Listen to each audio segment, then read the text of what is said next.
זה השכן, שאני הייתי שמח לראות שחזרתי הביתה, או אמא שלי, או אבא שלי, או סבתא שלי, או אחותי, חברות של אחותי.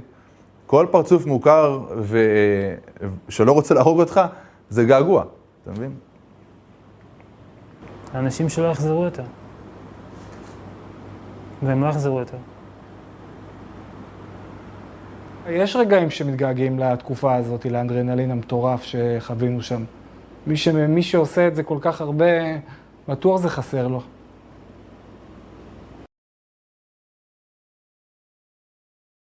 זה נתק, כי אין לך איך להגיד שנייה לאבא, תשמע, הכל בסדר, סע לחול, תחזור, או לאמא, אל תדאגי, שתית קפה, אנחנו נותנים להם בראש, או אתה יודע, סתם לראות בחורה, מה שאתה רואה זה סמיכה מרוקאית, ואתה יודע אנשים שאתה רואה שבועיים, ואפילו אם זה אומר סיגריה, גם סיגריה זה בדידות, כי אמרו לך, תשמע, אתה בא עם קופסה ואתה בלי סיגריה כבר שבועיים, או כל צורך כלשהו שמבודד אותך ומשאיר אותך בלי מה שאתה רגיל אליו. אתה נסחב עם כל הקיטבג הזה, ואתה מחכה שיקראו לך, ואז קוראים לך, ואתה נמצא במקום עם מלא חיילים, ואתה לא מכיר שם אף אחד. אתה מתחיל להיות במחשבות עם עצמך, עם כל הדברים שעזבת, למה אתה בכלל הולך להיכנס, אתה יודע, אני לא הייתי במלחמה אף פעם, מה זה מלחמה בכלל? אני יודע שחברים שלי תמיד יהיו איתי, הצוות שלי, ומי שהיה איתי, אז אני לא מרגיש בדידות. התחושה היא לא פשוטה.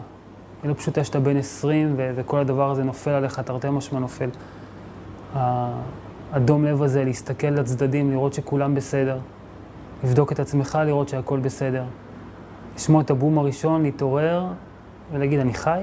ואתה מרים את הראש ואתה שומע את הזמזום האדיר של המסוק, ואתה רואה את הטיל מול הפרצוף שלך, ומצד ימין ושמאל, כבר לא ספרנו כמה פצמרים נפלו שם.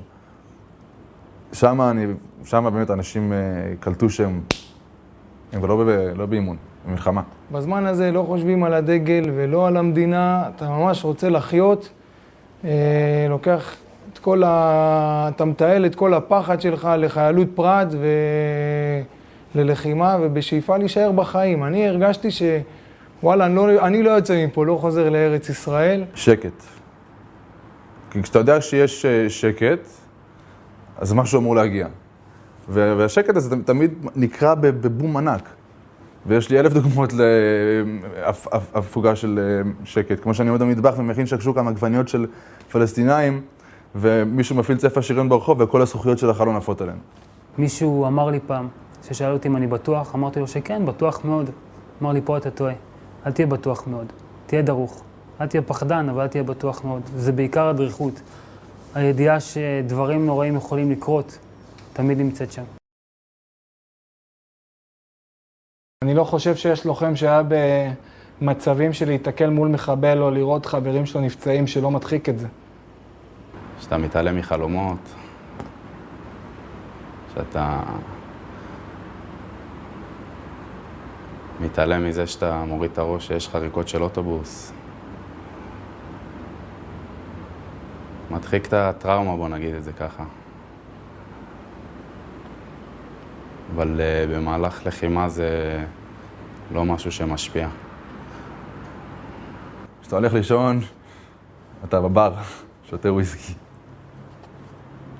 את כל הכאב שהיה סביב הפציעה וסביב אובדן של אחים לנשק, חלק גדול מהמקרים שמתי בצד והתחלתי.